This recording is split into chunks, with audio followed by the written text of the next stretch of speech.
Hello everyone, স্বাগত জানাচ্ছি সবাইকে বহুত দিন পরে লাইভ ক্লাসে। একটু সেটআপটা করে দিচ্ছি আজকে।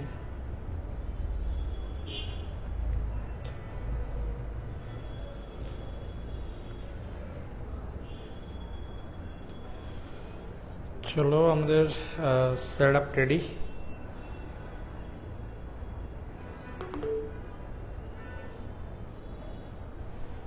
I hope all right.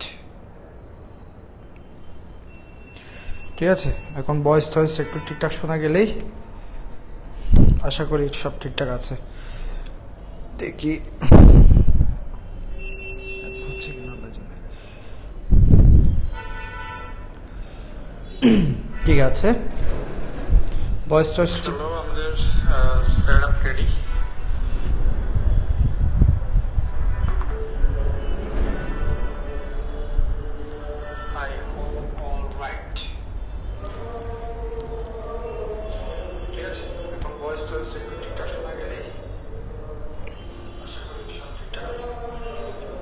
আচ্ছা, মনে হচ্ছে ঠিকঠাক আছে। তোমরা সবাই ঠিকঠাক শুনতে পাচ্ছ কিনা একটু বলো আমাকে। যদি একটু অন্ধকার অন্ধকার লাগতেছে, আচ্ছা, আসসালামু আলাইকুম। ওয়ালাইকুম আসসালাম। যদি আমাকে একটু অন্ধকার লাগতেছে, কারণ আমাদের এখনো সেটআপ রেডি হয় না। এটা হচ্ছে নতুন একটা রুমের সেটআপ। তো ওয়ালাইকুম আসসালাম, সবাই যুক্ত হয়ে যাচ্ছে। লিঙ্কটা একটু গ্রুপে দিয়ে আসি, কেমন? অনেকে লিঙ্ক না পাওয়ার কারণে জয়েন হতে পারে না। লিঙ্কটা একটু গ্রুপে দিয়ে আসি, তাহলে করে সবার একটু উপকার হয় আর কি। আচ্ছা, সবাই ঠিকঠাক দেখতে পাচ্ছ কিনা একটু বলবা, আমরা তারপর পড়া শুরু করব। ঠিক আছে, সবাই যদি একটু ঠিকঠাক দেখতে পাও আমরা পড়াটা শুরু করে দিব।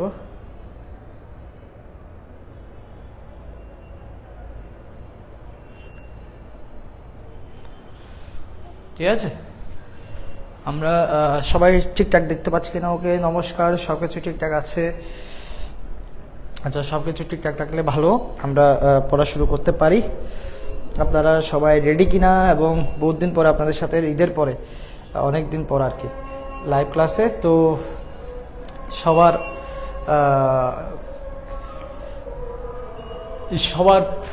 কি বলে, ঈদ আশা করি ভালো কেটেছে এবং সবাই সুস্থ এবং সুন্দর আছি। তো আজকে অনেকদিন পরে লাইভে তোমাদের সাথে ক্লাস হবে, এবং তো আমরা সবাই রেডি কিনা একটু? জি ভাইয়া, আপনি কালো হয়ে আছেন। আমি কালো হয়েছি কারণ আমি এমনিতে যদিও কালো, বাট আজকে একটু লাইটিং টাইটিং একটু ঝামেলা আছে। তোমার হচ্ছে এটা হচ্ছে আমাদের ল্যাঙ্গুয়েজ একাডেমির ক্লাস, বাচ্চাদের, কিডসদের। তো ওখানে নতুন সেট আপ দিচ্ছি, আবার লাইটিং টাইটিং ঠিকঠাক হয় নাই, এই কারণে আসলে ঝামেলাটা হচ্ছে। আই হোপ দু একদিনের মধ্যে লাইটিং টাইটিং ঠিক হয়ে গেলে তারপর আমরা সব কিছু ঠিকঠাক দেখবো। ওকে, আচ্ছা, কয়জন যুক্ত হয়েছে আমি দেখতে পাচ্ছি না, যদিও তোমরা একটু আমাকে জানিও। আজকে হচ্ছে আমরা হচ্ছে আমাদের টিগি দ্বিতীয় অধ্যায় পড়বো। আমাদের দ্বিতীয় অধ্যায় হচ্ছে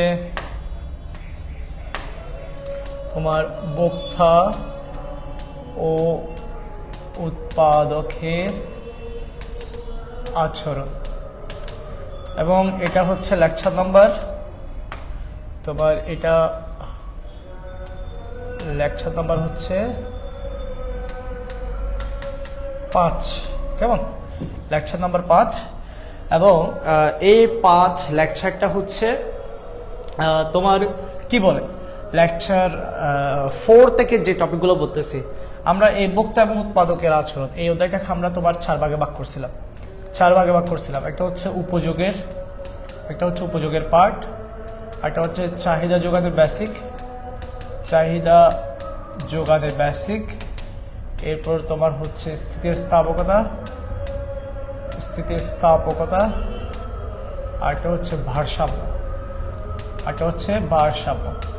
4টা টপিকে ভাগ করছিলাম, এবং আমরা ইতিমধ্যে তোমার কি বলে কয়েকটা টপিক শেষ করছি। যেমন ইতিমধ্যে আমাদের উপযোগের টপিকটা শেষ, কেমন? আমাদের উপযোগের টপিক শেষ। এরপর তোমার কি বলে চাহিদা যোগানের টপিক শেষ। আমাদের এখানে উপযোগের টপিকটা শেষ হয়েছে একটা। তারপর হচ্ছে এখন আমরা যে টপিকটা নিয়ে আলোচনা করতেছি সেটা হচ্ছে আমাদের তোমার চাহিদা যোগান, যে টপিকটা আছে সেটা। এই চাহিদা যোগানের টপিকটা নিয়ে আলোচনা করতেছি। তো চাহিদা যোগানের যে টপিকটা ছিল, এই যে চাহিদা যোগানের বেসিক, চাহিদা যোগানের বেসিক যে টপিকটা ছিল, এই টপিকের আন্ডারে আমরা প্রায় এরকম হচ্ছে তোমার 9টা টপিকের মতো টপিক আমরা দাঁড় করেছিলাম। তোমার হচ্ছে 9টা টপিক আমরা দাঁড় করেছিলাম। একটা হচ্ছে ওদের হচ্ছে চাহিদা যোগানের বেসিক ধারণা, এরপর হচ্ছে চাহিদা যোগানের নির্ধারক, এরপর হচ্ছে তোমার চাহিদা অপেক্ষক, যোগান অপেক্ষক, এরপর হচ্ছে তোমার চাহিদা বিধি, যোগান বিধি, এরপর হচ্ছে চাহিদা সমীকরণ, যোগান সমীকরণ, চাহিদা সূচি, যোগান সূচি, চাহিদা রেখা, যোগান রেখা, চাহিদা রেখা, যোগান রেখার ঢাল, চাহিদা রেখার সংকোচন প্রসারণ, যোগান রেখার সংকোচন প্রসারণ বা হ্রাস বৃদ্ধি, প্রসারণ বা হ্রাস বৃদ্ধি। এই হচ্ছে আমাদের টপিক, এবং আমরা এগুলা তোমাদেরকে পড়াবো বলে ঠিক করছিলাম। গ্রুপে ক্লাসগুলো আছে। হ্যাঁ দাদা, আগের ক্লাসগুলো আমরা নতুন পাবো না? পাবো, কেন পাবো না? হোয়াই নট, অবশ্যই পাবা, কেন না। আমি তোমাদেরকে একটা কথা বলি, তোমাদেরকে আমি আরেকটা গ্রুপে নিয়ে যাব। যেহেতু এখানে ফেসবুকের একটা নিয়ম আছে যে 30 দিনের মধ্যে ভিডিও ডিলিট হয়ে যাবে, এই জন্য তোমাদের জন্য আমি আরেকটা রেকর্ড ক্লাসের গ্রুপ করছি। রেকর্ড ক্লাসের আমি ওখানে রেকর্ড ক্লাসের গ্রুপের মধ্যে তোমার ক্লাসগুলো ডাউনলোড করে ওখানে দিয়ে দিব, ওখান থেকে তোমরা দেখে নিতে পারবা, এটা তোমাদের জন্য ভালো হবে। তো রেকর্ড ক্লাসের গ্রুপটা করে পুরোপুরি সাজাই, তারপর তোমাদেরকে আমি লিঙ্কটা দিব। এখন দিলে দেখবা একটা ক্লাস করবা, তারপর আমার মেসেজ দিবা, স্যার ক্লাস বাকিগুলো কই, ওগুলো পাচ্ছি না। আমি আমার মাথা খারাপ হয়ে যাবে, আমার মডারেটর যে আছে তার মাথা খারাপ হয়ে যাবে, আমি ঝামেলায় পড়ে যাব। ওই জন্য আমি আগে এটা প্লেলিস্ট সবগুলো সাজাই, তারপর তোমাদেরকে দিব। এই গ্রুপে আছে, হ্যাঁ এই গ্রুপে আছে। আচ্ছা, এই গ্রুপে আছে। আগের ক্লাসগুলো আমি ডিলিট হয়ে গেছে, মানে 1 মাস আগের ক্লাসগুলো ডিলিট হয়ে যাচ্ছে। যেমন এখানে লেকচার 1টা ডিলিট হয়ে গেছে, তো লেকচার 2টা 17 তারিখ ডিলিট হয়ে যাবে, এরকম 17 তারিখ 23 তারিখে ব্যবহার করে ডিলিট হয়ে যাচ্ছে। তো এই জন্য আমি পুরোটা রেকর্ড ক্লাস একটা গ্রুপে করব, এবং তোমরা এগুলো সবগুলো প্রত্যেকটা রেকর্ড যে ভিডিওগুলো চাচ্ছ সেটার জন্য আলাদা একটা গ্রুপ হবে। ওই আলাদা গ্রুপে হচ্ছে তোমার হচ্ছে সবগুলো ক্লাস সাজানো থাকবে। এটা রেডি হলে তারপর লিঙ্কটা দেবো। এখন দিচ্ছি না, কারণ এখন দিলে তোমরা ঝামেলা করবা। প্রেমা হচ্ছে ক্লাস হবে কিনা জিজ্ঞেস করতেছে বারবার। আচ্ছা চলো, আমরা সবাই রেডি। আমরা এখানের মধ্যে 2টা টপিক অলরেডি পড়ে ফেলছি। একটা হচ্ছে চাহিদার ধারণা এবং যোগানের ধারণা, চাহিদা নির্ধারক, যোগানের নির্ধারক। এই 2টা টপিক পড়ে ফেলছে অলরেডি। বাট আমি যখন এই টপিকে যাব, এই অপেক্ষকের টপিকে আমি যখন যাব, তখন এই টপিকটা আমি তোমাদেরকে আগে তো পড়াইছি, এটা আগের পড়া চলে গেছে। এটা যদি আমি এখন তোমাকে একটু মনে করাই দিই, তাহলে এই টপিকটা ধরতে ভালো হবে। মানে এই টপিকটা বুঝতে তোমার এই 2টা টপিক ভালোভাবে আগে বুঝে আসতে হবে, তারপরে এই টপিকটা বুঝবে, আদারওয়াইজ বুঝবে না। তারপর আমি তোমাদের সবার সাথে আমি টপিকগুলো আবার একটু করে সামারি করে দিচ্ছি। সামারি কিন্তু না, পড়াচ্ছি না, কিন্তু মাথার মধ্যে রাখবা যে এটা পড়াচ্ছি না, এটা হচ্ছে সামারি করব। আর এটার পূর্ণাঙ্গ জিনিস এখনো ক্লাসটা আসছে, তাড়াতাড়ি করে ফেলবা। তোমরা ঠিক সময়ে যদি ক্লাসগুলো না করো, তাহলে সেক্ষেত্রে তোমাদের কি কাজের কাজ কিছু হবে না, ক্লাসগুলো ডিলিট হয়ে যাবে, তারপরে তোমরা আমাকে গালাগালি করবা। তো সেটা আমার জন্য ভালো না, তোমার জন্য ভালো না। আমি আশা রাখবো সবাই কি করবে, একটা সময়ের ভিতরে ক্লাসগুলো করে ফেলবা। 1 মাস কিন্তু হিউজ টাইম, ওই 1 মাসের ভিতরে চাইলে আমরা ইজিলি শেষ করতে পারি, আর ফাঁকিবাজি করলে তো ফাঁকিবাজি করতেই পারি। আচ্ছা, চাহিদা বা ডিমান্ড, এই জিনিসটাকে আমরা সংক্ষেপে প্রকাশ করি কিউডি দ্বারা। এই জিনিসটা তোমাকে আগে মুখস্থ করতে হবে। চাহিদা বা ডিমান্ড এটাকে প্রকাশ করা হয় কিউডি দ্বারা, যোগান বা সাপ্লাই এটাকে প্রকাশ করা হয় কিউএস দ্বারা। এই 2টা জিনিস আগে মুখস্থ করো এবং সবাই একটু কমেন্ট করো, চাহিদাকে কি দ্বারা প্রকাশ করা হয়? কিউডি দ্বারা। যোগানকে কি দ্বারা প্রকাশ করা হয়? কিউএস দ্বারা। সবাই কমেন্ট করো, চাহিদা কিউডি, যোগান কিউএস, চাহিদা কিউডি, যোগান কিউএস, চাহিদা কিউডি, যোগান কিউএস। সবাই একটু কমেন্ট করো। স্যার রেকর্ড ক্লাসগুলো যেন 2x করতে পারবি, রেকর্ড ক্লাসগুলো করতে পারবি। আচ্ছা, তুমি প্রশ্ন পাঠিয়ে দিও, আমি সমাধান করে দিব। একজনের সমস্যা বলতেছে, হ্যাঁ চাহিদা নির্ধারণ পর্যন্ত হয়েছে। তাসফিয়া বলতেছে, ভাই আগের ক্লাসগুলো আমাদের শহীদ যোগানের পর্যন্ত কতগুলো প্রয়োজন লিখে। ও আচ্ছা, এটাও মনে রাখছস তাসফিয়া, তুই সব মনে রাখছস। আচ্ছা, আলোচ্য বিষয় অপেক্ষক না, আজকে অনেকগুলো জিনিস পড়বো, বাট আমরা যাত্রা শুরু করতেছি আর কি।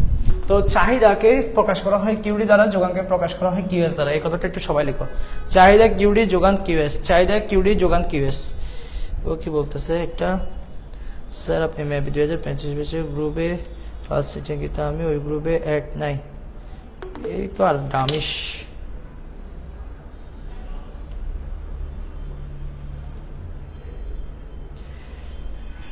গ্রুপে বলে অ্যাড নাই, এমন বিরক্ত লাগে।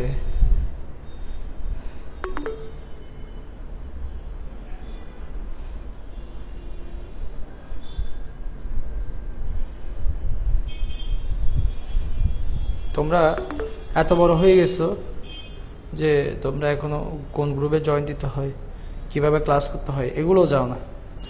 এত মানে কি বলে, আল্লাহ জানে কি বলে। আচ্ছা যাই হোক, চাহিদাকে কিউডি দ্বারা, যোগাকে কিউএস দ্বারা। গুড, যারা লিখছো ধন্যবাদ। এখন এই চাহিদা মানে এক কথায় মনে রাখবা, চাহিদা মানে অনেক কিছু, চাহিদা মানে অনেক কথা। এগুলো আমি এখন আর বলবো না, এগুলো আগে ক্লাসের ভিডিওটা দেখে নিবে, এখনো আছে ভিডিওটা, লেকচার 4 দেখলে হবে। তো চাহিদা মানে হচ্ছে এক কথায় যদি বলি, চাহিদা মানে হচ্ছে ক্রয় করতে প্রস্তুত থাকা। চাহিদা মানে হচ্ছে ক্রয় করতে প্রস্তুত, ক্রয় করতে প্রস্তুত, ক্রয় করতে প্রস্তুত থাকা, ক্রয় করতে প্রস্তুত থাকা। চাহিদা মানে ক্রয় করতে প্রস্তুত থাকা। একটা দোকানে 50টা শার্ট আছে, ওই 50টা শার্টের মধ্যে তুমি 30টা শার্ট কিনতে প্রস্তুত। একটা দোকানে 50টা শার্ট আছে, ওই শার্ট থেকে তুমি 30টা শার্ট কিনতে প্রস্তুত। তার মানে অর্থনীতিতে যদি বলে যে চাহিদার পরিমাণ কত, তুমি যদি চাও যে আমি 50টা কিনতে পারতাম, তোমার মনের মধ্যে চলতেছে কি 50টা কিনতে পারবা, কিন্তু আসলে তুমি কিনার সামর্থ্য বা তুমি প্রস্তুত হচ্ছে 30টার জন্য। তুমি চাইলেও 50টা নিতে পারবে না।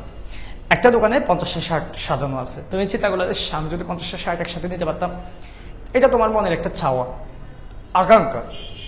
কিন্তু অর্থনীতিতে সেটা চাহিদা না। বলা হচ্ছে তুমি যতটুকু কিনতে পারবা, তোমার সামর্থ্যে যতটুকু কুলাবে, এবং তুমি 30টা মনে করো সামর্থ্য আছে, 30টা কিনতে প্রস্তুত, ওই যতটুকু কিনবে সেটা হচ্ছে চাহিদা। অর্থাৎ অর্থনীতিতে চাহিদার পরিমাণ হবে 30 একক, নট 50 একক। 50 একক আমি কিনতে চাই, কিন্তু এটা চাহিদা নয়। যেটা কিনতে পারবো, কিনতে প্রস্তুত, সেটা হচ্ছে আমার চাহিদা, ক্রয় করতে প্রস্তুত থাকা। আর যোগান মানে হচ্ছে বিক্রয় করতে প্রস্তুত থাকা। একজন বিক্রেতা যতটুকু বিক্রয় করতে প্রস্তুত থাকে, একজন বিক্রেতা যতটুকু বিক্রয় করতে প্রস্তুত থাকে, সে বিক্রয় করতে প্রস্তুত থাকার পরিমাণটাই হচ্ছে যোগান। কোনো একটা কৃষকের 10টা গরু আছে, ওই 10টা গরুর মধ্যে সে 5টা গরু বিক্রি করবে বলে সিদ্ধান্ত নিয়েছে। এই 5টা গরু হচ্ছে যোগানের পরিমাণ। অর্থনীতিতে যোগানের পরিমাণ হবে 5টি গরু। একজন কৃষকের 100 কেজি আলু উৎপাদন করছে, এই আলুর মধ্যে সে 80 কেজি বিক্রি করতে রাজি আছে। এই 80 কেজি হচ্ছে অর্থনীতিতে যোগানের পরিমাণ। 100 কেজি উৎপাদন করছে, সেটা ডাজন্ট ম্যাটার। সে যে ওই 80 কেজি বিক্রি করতে চাচ্ছে, 100 কেজি উৎপাদন করছে, কোনো সমস্যা নাই, এটা মজুদ। আর ওখান থেকে যেটা বিক্রি করবে সেটা হচ্ছে যোগান। বিক্রেতা যতটুকু বিক্রি করতে রাজি থাকে সেটা হচ্ছে যোগান। এখন তুমি যখন কোনো কিছু কিনবা, অর্থাৎ ক্রয় করতে প্রস্তুত কারা থাকে? ক্রয় করতে প্রস্তুত থাকে হচ্ছে ক্রেতা। ভাইয়া ক্রয় করতে প্রস্তুত কারা থাকে? স্যার ক্রয় করতে প্রস্তুত থাকে হচ্ছে ক্রেতা। ক্রেতারা ক্রয় করতে প্রস্তুত থাকে। আমার অর্থনীতিতে যারা ক্রেতা আছে, এই ক্রেতারা হচ্ছে ক্রয় করতে প্রস্তুত থাকে। আর বিক্রয় করতে প্রস্তুত থাকে হচ্ছে বিক্রেতারা, যারা বিক্রেতা বা উৎপাদনকারী আছে। আমি তোমাদেরকে শিখেছি বিক্রেতা, এই বিক্রেতা মানে হচ্ছে উৎপাদনকারী। এই বিক্রেতা মানে তোমরা যাদেরকে রাস্তাঘাটে দেখো তারা না, যাদেরকে রাস্তাঘাটে দেখো তারা হচ্ছে দোকানদার বা ব্যবসায়ী। বিক্রেতা হচ্ছে সেই যে উৎপাদনকারী, অর্থাৎ একটা জিনিস যে বানায় সেই বিক্রেতা। আসলে অর্থনীতিতে সেই বিক্রেতা যে বানায়। যেমন দেখো এটা হচ্ছে গুড লাক লেখা আছে, এখানে কোম্পানির নাম গুড লাক আছে। এটা আমি হয়তো একটা লাইব্রেরি থেকে কিনছি, সে লাইব্রেরি যার থেকে কিনছি সে দোকানদার, বিক্রেতা না। বিক্রেতা হচ্ছে এই যে গুড লাক, যে কোম্পানি বানাইছে কলমটা, সেটা হচ্ছে বিক্রেতা। তাহলে বিক্রেতা মানে উৎপাদনকারী। তো বিক্রেতা বিক্রয় করতে প্রস্তুত থাকে, ক্রেতা ক্রয় করতে প্রস্তুত থাকে। দেখবা কিছু দ্রব্যের চাহিদা বেশি আর কিছু দ্রব্যের চাহিদা কম। কিছু দ্রব্যের চাহিদা অনেক সময় বাড়ে, আবার অনেক সময় কমে যায়। শীতকালে কিছু দ্রব্য আছে, যেমন সোয়েটার আছে, জ্যাকেট আছে, ব্লেজার আছে, এরকম যেগুলো শীতকালীন পোশাক আর কি, এগুলোর চাহিদা বেড়ে গেছে। এখন গরমকাল আসতেছে, এগুলোর চাহিদা আস্তে আস্তে কমে যাবে। একইভাবে গ্রীষ্মকালে যেগুলো একদম তোমার হচ্ছে টি শার্ট, একদম সিম্পল শার্ট আছে, সে শার্টগুলোর যেগুলো একদম স্মুথ, ঠিক আছে, এবং দেখা যাবে কি তোমার যেগুলোতে ভালো করে গায়ে বাতাস টাতাস লাগে, এই ধরনের কাপড় যেগুলো আছে সেগুলোর হচ্ছে চাহিদা বাড়বে। ভারী যে কাপড়গুলো আছে সেগুলোর চাহিদা কমে যাবে। শীতকালে ছাতার চাহিদা বাড়বে, এবং রেইনকোট, তারপর ছাতা, তারপর বর্ষাতে মনে করো যে পানিতে টেকসই এরকম জুতা, এগুলোর চাহিদা বাড়বে। ঠিক আছে, তো এক এক সময় এক এক দ্রব্যের চাহিদা বাড়ে, আবার অনেক সময় চাহিদা কমে। তার মানে চাহিদা একটা হচ্ছে পরিবর্তনশীল, চাহিদা একটা পরিবর্তনশীল ধারণা। চাহিদা হচ্ছে একটা কি, চাহিদা হচ্ছে পরিবর্তনশীল ধারণা, যেটা বাড়তেও পারে আবার কমতেও পারে। চাহিদা হচ্ছে একটা পরিবর্তনশীল ধারণা, যেটা বাড়তেও পারে কমতেও পারে। এখন চাহিদা, এই যে বাড়া কমা, সেটা যার উপর নির্ভর করে, এই যে চাহিদা বৃদ্ধি পাবে না কমে যাবে, এটা যাদের উপর নির্ভর করে আমরা বলি তাদেরকে চাহিদা নির্ধারক। আমরা বলি তাদেরকে চাহিদা নির্ধারক। আমার চাহিদাটা বেড়ে যাবে নাকি কমে যাবে সেটা যে ঠিক করবে তাকে আমরা বলি চাহিদা নির্ধারক। এখন স্যার কার কারণে এরকম চাহিদা বাড়তে পারে, কার কারণে চাহিদা কমে যেতে পারে? অনেক উপাদান আছে, যেমন দামের কারণে চাহিদা বাড়তেও পারে কমতে পারে, আয়ের কারণে চাহিদা বাড়তে পারে কমতে পারে, সম্পর্কিত দ্রব্যের দামের কারণে চাহিদা বাড়তে পারে কমতে পারে, রুচির কারণে চাহিদা বাড়তে পারে কমতে পারে, সময়ের কারণে চাহিদা বাড়তে পারে কমতেও পারে, ক্রেতার সংখ্যার কারণে চাহিদা বাড়তে পারে কমতেও পারে। এরকম আমি চাইলে অনেকগুলো লিখতে পারি, যেগুলোকে আমরা সংক্ষেপে মনে রাখার জন্য টেকনিক দিয়েছিলাম। এগুলোকে আমি মনে রাখার তোমাদেরকে একটা টেকনিক দিয়েছিলাম, সেটা হচ্ছে প্রিতাঙ্গিত।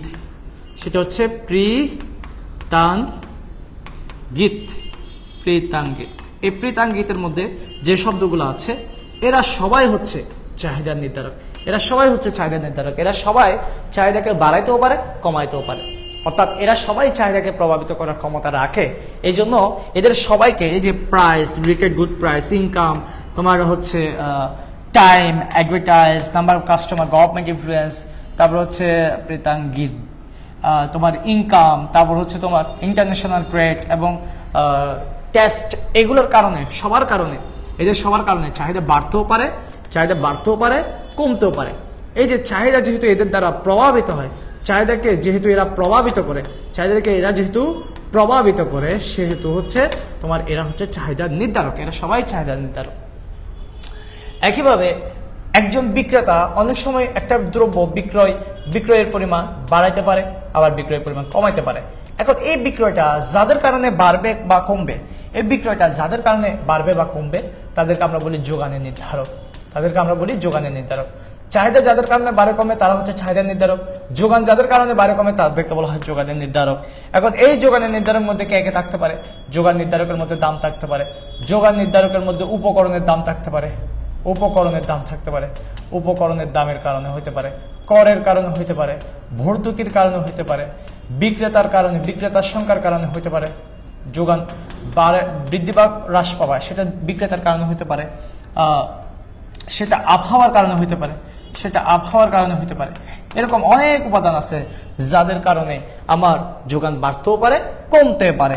এবং আমরা তাদেরকে নাম দিয়েছিলাম, আমরা এদের সবাইকে নাম দিয়েছিলাম পি লিমিটেড নিউজ। অনেকে বুঝবে না যে এই জিনিসটা কি। এখানের মধ্যে 10টা শব্দ আছে যারা হচ্ছে যোগানের নির্ধারক। এরা সবাই যোগানকে প্রভাবিত করে, এই জন্য বলা হয় এদেরকে যোগান নির্ধারক। এইগুলো আমরা পড়েছিলাম। সরি ফোন হাতে ছিল না রে, এন তেন হাবি যাবি এগুলো বলতেছে। আচ্ছা, চাহিদা তার নির্ধারকের উপর নির্ভরশীল, রাইট। এই যে চাহিদা তার নির্ধারকের উপর নির্ভরশীল, গোটা একটা সুন্দর কথা বলছে। আমি এটাকে ভাগ করে ফেলতেছি, কেমন? তাহলে চাহিদা হচ্ছে চাহিদা তার নির্ধারকের উপর নির্ভরশীল। আচ্ছা, এই কথাটা এভাবে বলতে পারি না, চাহিদা নির্ধারকের উপর নির্ভরশীল। আমরা এভাবে বলতে পারি যে চাহিদার নির্ধারকের উপর নির্ভরশীল, চাহিদার নির্ধারকের উপর নির্ভরশীল। দেখো এখানে কথা দুইটা, তোমরা অনেকে ভুলাই ফেলো। এখানে কিন্তু কথা দুইটা, একটা হচ্ছে চাহিদা আর একটা হচ্ছে চাহিদা নির্ধারক। এরা দুইজন চাহিদা নির্ধারকের উপর নির্ভরশীল। চাহিদা কার উপর নির্ভরশীল? চাহিদা নির্ধারকের উপর নির্ভরশীল। একইভাবে যোগান নির্ধারকের উপর নির্ভরশীল, যোগান নির্ধারকের উপর নির্ভরশীল। যোগান নির্ধারকের উপর নির্ভরশীল। চাহিদা নির্ধারকের উপর নির্ভরশীল, আর যোগান হচ্ছে তোমার হচ্ছে কি আমাদের যোগান। এই যোগান হচ্ছে তোমার যোগানটা হচ্ছে কার উপর নির্ভরশীল? আমার এই যে যোগানটা তার যোগানের যে নির্ধারক আছে এই যোগান নির্ধারকের উপর নির্ভরশীল। তাহলে চাহিদার চাপ নির্ধারকের উপর নির্ভরশীল, যোগান তার যোগানের উপর নির্ভরশীল। এই যে নির্ভরশীল একটা কথা বলছো, যে এই নির্ভরশীলতা, এই যে নির্ভরশীলতার একটা কথা বলছো, এই নির্ভরশীলতা থেকে মূলত একটা কনসেপ্টের জন্ম হয়েছে। এই নির্ভরশীলতা থেকে মূলত একটা কনসেপ্টের জন্ম হয়েছে, নির্ভরশীলতা। এই নির্ভরশীলতা থেকে একটা কনসেপ্টের জন্ম হয়েছে। এরকম যখন চলকের মধ্যে, দুইটি চলকের মধ্যে, এরা হচ্ছে চলক, দেখো এরা হচ্ছে চলক, এটা একটা চলক, এটা একটা চলক। এখন প্রশ্ন হতে পারে এই চলক জিনিসটা কি? চলক জিনিসটা কি? প্রশ্ন হতে পারে চলক জিনিসটা কি? আচ্ছা, যোগান তার যোগানের উপর নির্ভরশীল। এরকম কমেন্ট করবা, যারা হচ্ছে আমাদের সাথে ইউজ টু তারা সবসময় কমেন্ট করে দেখবা। তোমরা যারা নতুন আসতেছো তারাও কমেন্ট করবে। হ্যাঁ, কমেন্ট করলে কি হবে, তোমার সাথে আমার কমিউনিকেশনটা বাড়বে। এদেরকে মোটামুটি আমার চেনা হয়ে গেছে সবাইকে। আচ্ছা, চাহিদা নির্ভরশীল, যোগান যোগান নির্ভরশীল। এই নির্ভরশীলতা থেকে একটা কনসেপ্ট আসছে। তো এরকম দুইটা চলকের মধ্যে যখন নির্ভরশীলতার সম্পর্কে থাকে, এখন অনেকের মনে প্রশ্ন হতে পারে যে স্যার চলক জিনিসটাকে একটু, চলক জিনিসটা বুঝান। আচ্ছা, চলক জিনিসটা বুঝা দিচ্ছি। চলক যদি আমরা পরে কথা বলার কথা, কিন্তু তারপরে এখানে যেহেতু আসছে চলকের একটা কথা বলছি, চলক মানে কি সেটা একটু বলি। চলককে আমরা বলি ভেরিয়েবল। চলককে আমরা বলি কি? ভেরিয়েবল। এটা হচ্ছে গাণিতিক কথাবার্তা, এগুলো গণিত শাস্ত্রের কথাবার্তা। তোমরা ছোটবেলায় আমি যদি বলতাম যে মনে করো আমি বললাম ওর বয়স কত বছর, ওর বয়স কত বছর, ও হচ্ছে আমাদের মকলেস, এবং যারা চেনো না তারা চিনে রাখো, ও হচ্ছে আমাদের মকলেস মিয়া।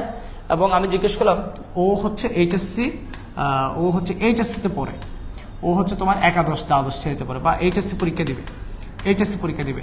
প্রশ্ন হচ্ছে ওর বয়স কত হতে পারে, ওর বয়স কত হতে পারে? দেখো অনেকে বলবে হচ্ছে 10 বছর, সরি 10 বছর কেমনে বলে, অনেকে তো 10 বছর জীবনও বলা সম্ভব না।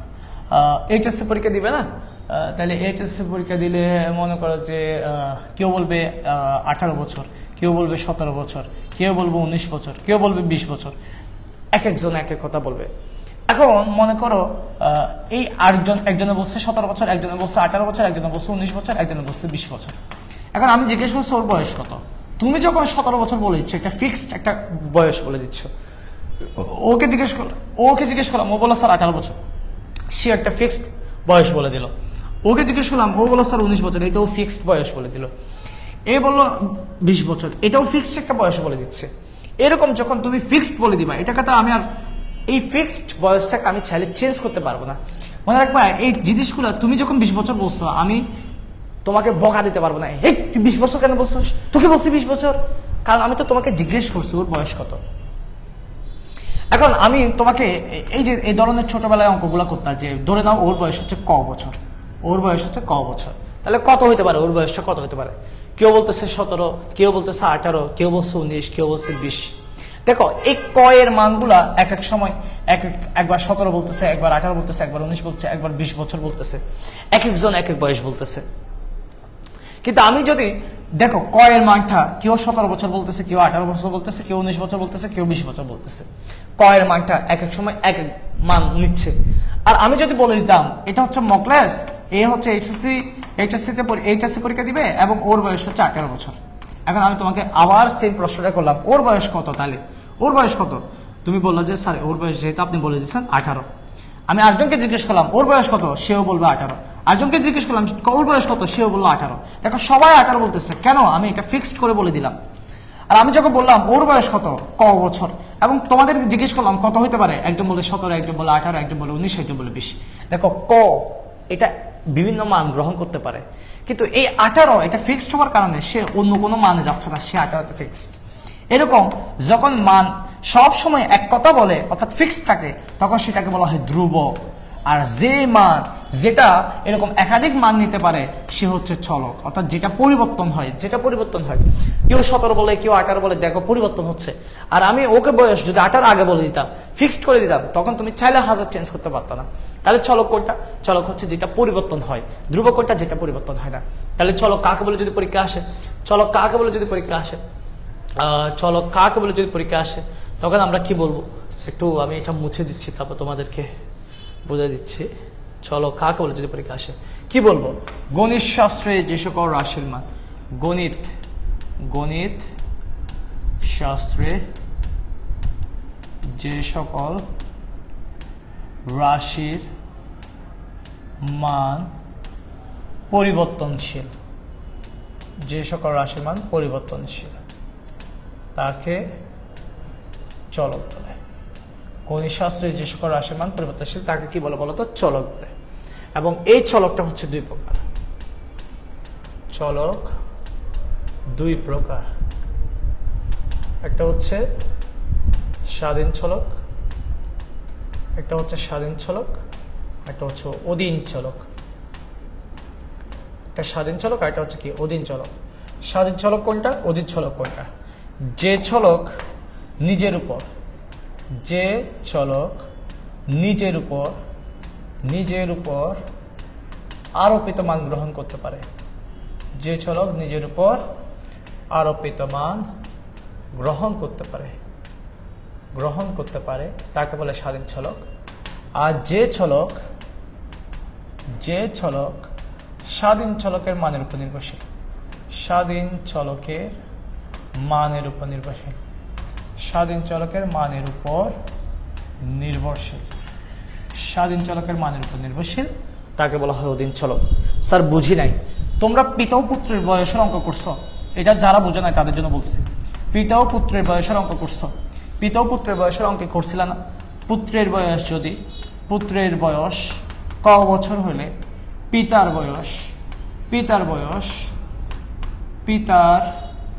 বয়স 3 ক বছর, এরকম করতে না? তো কর মান যদি, এই কয়ের মান যদি 10 আসে পিতার বয়স হবে 30, আবার কয়ের মান যদি 20 আসে পিতার বয়স হবে 20 60, আবার পুত্রের বয়স তোমার পুত্রের বয়স যদি তোমার 30 আসে পিতার বয়স হবে 90, পুত্রের বয়স যদি 50 আসে পিতার বয়স হবে 150। এই যে দেখো, এটা 10 হলে এটা 30 হচ্ছে, এটা 20 হলে এটা 60 হচ্ছে, এটা 30 হলে এটা 90 হচ্ছে, এটা 50 হলে এটা 150 হচ্ছে। অর্থাৎ এটার উপর এ নির্ভর করে। তার মানে ও হচ্ছে স্বাধীন আর ও হচ্ছে অধীন, যেহেতু ও নির্ভর করতেছে, কারণ কয়ের মানের উপর বেস করে এটা কত সেটা বলা যাবে।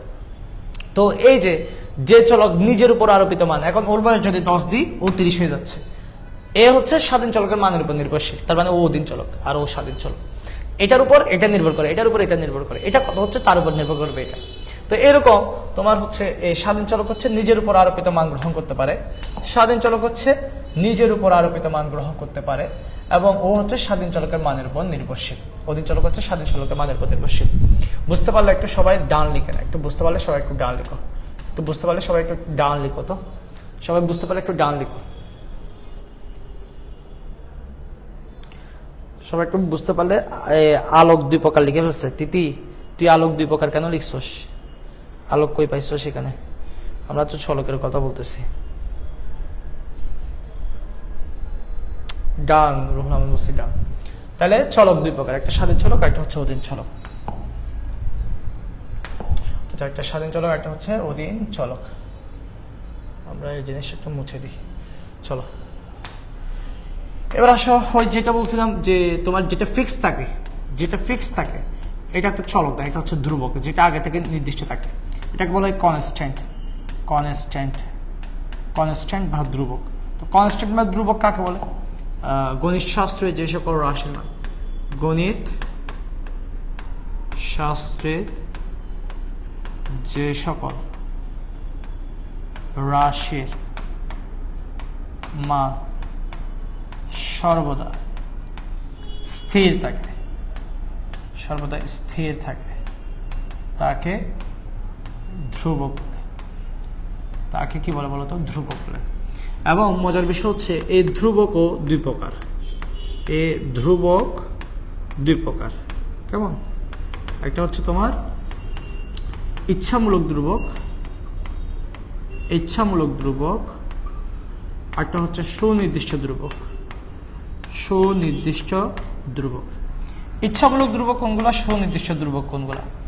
তোমরা সুনির্দিষ্ট মানে কি? আগে থেকে ফিক্সড করা। যেমন হচ্ছে মনে করো যে আমি বললাম 5√2 এবং 10/15 বা হচ্ছে তোমার যেগুলো সুনির্দিষ্ট আর কি, কেমন আগে থেকে ফিক্সড করা থাকে। যেমন মনে করো 20 হইতে পারে, এটা 50 হইতে পারে, এগুলো হচ্ছে ফিক্সড সুনির্দিষ্ট। ইচ্ছামূলক ধ্রুবক কোনগুলো?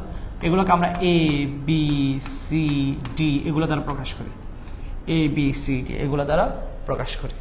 কেমন? আলফা বিটা গামা অথবা আলফা বিটা গামা এগুলো দিয়ে প্রকাশ করি, আলফা বিটা গামা দিয়ে প্রকাশ করি অথবা এ বি সি ডি এগুলো দিয়ে প্রকাশ করি। তো এগুলো এক এক তোমার হচ্ছে ইচ্ছামূলক ধ্রুবক, ইচ্ছামূলক ধ্রুবক। আর এগুলো সুনির্দিষ্ট, যেহেতু ফিক্সড আছে। কেমন? তো ইচ্ছামূলক ধ্রুবকগুলো আমরা এবিসিডি দ্বারা প্রকাশ করি, অনেক সময় সংখ্যা দিয়ে প্রকাশ না করে এবিসি দ্বারা প্রকাশ করি, তখন এটা হচ্ছে ইচ্ছামূলক ধ্রুবক। আচ্ছা, তাহলে আমরা চলক বুঝলাম, ধ্রুবক বুঝলাম। কেন বুঝলাম? আমরা বললাম এরকম যদি দুটা চলক, এই যে এরা এই যে চাহিদা হচ্ছে নির্ধারকের উপর নির্ভরশীল, তার মানে এরা দুজন চলক। আবার এখানে যোগান নির্ধারকের উপর নির্ভরশীল, এরা দুজন হচ্ছে চলক। এরকম যদি দুইটা চলকের মধ্যে এরকম দুইটা চলকের মধ্যে যখন নির্ভরশীলতা সম্পর্ক আসে, দুইটা চলকের মধ্যে যখন নির্ভরশীলতা সম্পর্ক আসে, তখন এই নির্ভরশীলতা সম্পর্কটাকে আমরা গণিতের ভাষায় বলি অপেক্ষক। গণিতের ভাষায় বলি আমরা অপেক্ষক বা ফাংশন, অপেক্ষক বা ফাংশন, অপেক্ষক বা কি? ফাংশন। তাহলে অপেক্ষক বা ফাংশন কি? ওই যে দুইটা চলকের মধ্যে সম্পর্কটাই হচ্ছে অপেক্ষক বা ফাংশন। কি কি চলকগুলো? এই যে স্বাধীন চলকের সাথে, স্বাধীন তোমার চলকের সাথে, স্বাধীন চলকের সাথে অধীন চলকের, অধীন চলকের, স্বাধীন চলকের সাথে অধীন চলকের নির্ভরশীলতা সম্পর্কের, নির্ভরশীলতার সম্পর্কের গাণিতিক প্রকাশকে, নির্ভরশীলতা সম্পর্কের গাণিতিক প্রকাশকে, স্বাধীন চলকের সাথে অধীন চলকের নির্ভরশীলতা সম্পর্কের গাণিতিক প্রকাশকে তোমার অপেক্ষক বলে, অপেক্ষক বলে। একটা সংখ্যা শিখে রাখো, আমার কথাটা বিশ্বাস করে তোমরা একটা সংখ্যা শিখে রাখো, বিশেষ করে জীবনের প্রত্যেকটা জায়গায় এই অপেক্ষকের সংখ্যাটা কাজে আসবে। স্বাধীন চলকের সাথে অধীন চলকের এই দুইটা শব্দ চেঞ্জ হবে, আর এখানে যার অপেক্ষক তার নামটা বসবে। সেটা যদি চাহিদা অপেক্ষক বলো, চাহিদা অপেক্ষকের নাম বসবে। যোগান অপেক্ষক বলে যোগান অপেক্ষকের নাম বসবে। বুক অপেক্ষক বলে বুক অপেক্ষক, সঞ্চয় অপেক্ষক বলে সঞ্চয় অপেক্ষক, উৎপাদন অপেক্ষক বলে উৎপাদন অপেক্ষক, ব্যয় অপেক্ষক বলে ব্যয় অপেক্ষক, আয় অপেক্ষক বলে আয় অপেক্ষক। যেই অপেক্ষক বলবে তার নামে কেন হবে। আর এই শুধু দুইটা কথা চেঞ্জ হবে, একটু পরে দেখা দিচ্ছি। শুধু দুইটা কথা চেঞ্জ হবে। স্বাধীন চলকের সাথে অধীন চলকের নির্ভরশীলতা সম্পর্কের গাণিতিক প্রকাশকে অপেক্ষক বলে। এই জায়গাটা ঠাড়া মুখস্থ করে নির্ভরশীলতা সম্পর্কের গাণিতিক প্রকাশকে, নির্ভরশীলতা সম্পর্কের গাণিতিক প্রকাশকে, এটা সব জায়গায় থাকবে। নির্ভরশীলতা সম্পর্কের গাণিতিক প্রকাশকে অপেক্ষক বলে। কার নির্ভরশীলতা? যখন তোমার যার অপেক্ষক বলবে সে কার উপর নির্ভর করতেছে, তার নির্ভরশীলতা। যেমন তোমাদেরকে একটু বুঝে দিচ্ছি। যেমন মনে করো যে আমি বললাম যে এখান থেকে আমি চাহিদা অপেক্ষক কাকে বলে বলতে যাচ্ছি, আমি বলতে যাচ্ছি এখান থেকে আমরা চাহিদা অপেক্ষক কাকে বলে বলতে যাচ্ছি। তাহলে চাহিদা অপেক্ষক এই জিনিসটা কি? এই চাহিদা অপেক্ষক জিনিসটা বোঝাতে যাচ্ছি। Demand function, demand function, demand function. তো চাহিদা অপেক্ষক কাকে বলে সেটা বলতে যাচ্ছে। একদম সোজা, একদম সোজা। এই যে স্বাধীন চলকের সাথে অধীন চলকের এই কথাটা জাস্ট চেঞ্জ হবে, বারবার বলতেছে ওই কথাটাই জাস্ট চেঞ্জ হবে। এখন তুমি প্রশ্ন করো কার অপেক্ষক করতেছো? চাহিদা অপেক্ষক করতেছো। তুমি জানো চাহিদা কার উপর নির্ভর করে? চাহিদা কার উপর নির্ভর করে? চাহিদার নির্ধারকের উপর নির্ভরশীল। চাহিদার নির্ধারকের উপর নির্ভরশীল, চাহিদা তার নির্ধারকের উপর নির্ভরশীল। তাহলে চাহিদার নির্ধারকের উপর নির্ভরশীল। কে নির্ভর করে বলতো? চাহিদা। কার উপর? চাহিদার নির্ধারকের উপর। ও নির্ভর করে না, ও নির্ভর যেহেতু করে ও হচ্ছে অধীন। কে নির্ভর করায়? ও নির্ভর করায়, ও হচ্ছে স্বাধীন। তাহলে ও হচ্ছে স্বাধীন। কথাটা জাস্ট কি হচ্ছে দেখো, স্বাধীন চলকের সাথে অধীন চলকের বলছো তো, এখন কথাটা কি হবে? চাহিদার নির্ধারকের সাথে, চাহিদার নির্ধারকের সাথে, চাহিদার নির্ধারকের সাথে, চাহিদার নির্ধারকের সাথে। দেখো চাহিদার নির্ধারকের সাথে কার? চাহিদার নির্ধারকের সাথে চাহিদার নির্ভরশীলতার সম্পর্কে, নির্ভরশীলতার সম্পর্কে গাণিতিক প্রকাশকে চাহিদা অপেক্ষক বলে। চাহিদা অপেক্ষক বলে। তাহলে এই যে জায়গাটা একটু খেয়াল করো বাবা, চাহিদার নির্ধারকের সাথে চাহিদার, দেখো তো কথা দুইটা চেঞ্জ হবে। বুঝলাম যে এই দুইটা কথা চেঞ্জ হয়েছে কিনা। নির্ভরশীলতা সম্পর্কে গাণিতিক প্রকাশ সেটা হুবহু আছে কিনা, এবং এখানে যার অপেক্ষক তার নাম বসবে। যেমন চাহিদা অপেক্ষক বলতেছে, চাহিদা অপেক্ষক বসে। তাহলে একটা শিখো, এটা কাজে অটোমেটিক আসবে। বুঝতে পারতেছে কথাগুলো? এটা বুঝতে পারছো কিনা আগে বলো সবাই, এটা সবাই বুঝতে পারছো কিনা আগে বলো। এই পার্টে কতগুলো ক্লাস হয়েছে? এই পার্টে আগের একটা ক্লাস হয়েছে, জাস্ট আগের ক্লাসটা করলে এই ক্লাসটা করলে কাজ হয়ে যাবে, বাকিগুলো পরে। আচ্ছা, চাহিদা নির্ধারকের সাথে চাহিদা নির্দেশকের সময় গ্রাহক সে চাহিদা অপেক্ষক বলে। বুঝতে পারছো কিনা একটু সবাই বলো, আগে সবাই বুঝতে পারছো কিনা বলো। সেটা হচ্ছে ফ্যাক্ট, ওটা হচ্ছে ফ্যাক্ট। চাহিদা নির্ধারকের সাথে চাহিদা নির্ভরশীলতা সম্পর্কে গ্রাহক প্রকাশের চাহিদা অপেক্ষক বলে। এই কথাটা বুঝতে পারছো কিনা বলো। এই কথাটা বুঝতে পারলে এবার দেখো, অপেক্ষক থেকে দুইটা জিনিস শিখতে হয়, মনে রাখবা। অপেক্ষক থেকে দুইটা জিনিস শিখতে হয়, যে কোনো একটা অপেক্ষক থেকে ওখান থেকে দুইটা জিনিস শিখতে হয়। একটা হচ্ছে তার সংজ্ঞা, একটা হচ্ছে তার সংজ্ঞা। দেখো, দুইটা জিনিস শিখবা অপেক্ষক থেকে, দুইটা জিনিস শিখবা। একটা হচ্ছে সংজ্ঞা এবং প্লাস তার হচ্ছে রূপ। একটা হচ্ছে সংজ্ঞা, একটা হচ্ছে রূপ। অপেক্ষক থেকে দুইটা জিনিস শিখতে হয়, একটা হচ্ছে সংজ্ঞা আর একটা হচ্ছে রূপ। অপেক্ষক থেকে কয়টা জিনিস শিখতে হবে স্যার? দুইটা জিনিস শিখতে হবে, একটা হচ্ছে সংজ্ঞা আর একটা হচ্ছে রূপ। দেখো, সংজ্ঞা শিখলাম, এবার রূপটা দেখো। রূপটা কেমন দেখো। রূপ তেরা এরকম না কিন্তু, হ্যাঁ, রূপ তো অন্যের কারো না। এটা হচ্ছে চাহিদা অপেক্ষকের রূপ। তো চাহিদা অপেক্ষকের রূপটা কেমন? আগে চাহিদা অপেক্ষকের রূপ বোঝার আগে তুমি জাস্ট অপেক্ষকের রূপটা বুঝো, মানে অপেক্ষকটা কেমন দেখতে, অপেক্ষক দেখতে কেমন সেটা যদি বুঝো, তাহলে এটা তুমি নিজে চাহিদা অপেক্ষকের রূপটা বুঝবা। অপেক্ষকটা হচ্ছে যদি এক্স, যদি ওয়াই এক্স এর উপর নির্ভর করে, যদি এক্স এর উপর নির্ভর করে, তখন কিভাবে লিখবো? যে কোনো একটা অপেক্ষক লিখার ক্ষেত্রে প্রথমে অধীন চলক লিখতে হবে। তোমরা যারা আমার বই নিছো, বই একটু ভুল আসছে সম্ভবত, এটা তোমরা একটু ঠিক করে নিবা। এরপর লিখতে হবে স্বাধীন চলক, ব্র্যাকেটের ভিতরে লিখতে হবে স্বাধীন চলক। আমি আবার বলতেছি, যে কোনো অপেক্ষক লিখার ক্ষেত্রে প্রথম অধীন চলক, তারপর ব্র্যাকেটে লিখতে হবে স্বাধীন চলক।